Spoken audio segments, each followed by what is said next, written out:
এই সেই পাম ফলের বীজই, এইগুলো দিয়ে তৈরি হয় পাম অয়েল, তেল তৈরি হয়। তো দেখুন এগুলো কত সুন্দর লাল লাল।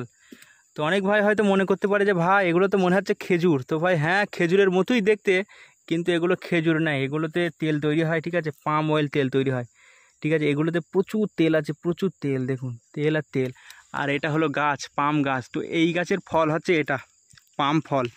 তো এই পাম ফলটা খুবই বেশি পেকে গেছিলো, তো সেই কারণে এর যে বীজগুলো থাকে না, সেগুলো অটোমেটিক খুলে খুলে পড়ে গেছে, ঠিক আছে। প্রচুর রস আছে, আর রস মানে তেল, ঠিক আছে, শুধু তেল আর তেল, দেখতেই পাচ্ছ তেল। আর এটা পাম ফল। তো পাম ফল আর ভুট্টা একদম সমান, কারণ ভুট্টা যেইভাবে তৈরি হয় এই পাম ফলও ঠিক ওইভাবেই তৈরি হয়। কারণ ভুট্টা দেখবে, ভুট্টার বীজগুলো যেইভাবে ধরে রাখে, পাম ফলের বীজগুলোও ঠিক ওইভাবে ধরে রাখে। দেখতেই পাচ্ছ এখানে আমি এখানে একটা পাম ফলের বীজ তুলছি, দেখুন একেবারে ভুট্টার মতন লাগবে, দেখুন দেখুন ভুট্টার যেইভাবে বীজগুলো তুলবে ঠিক এরকম।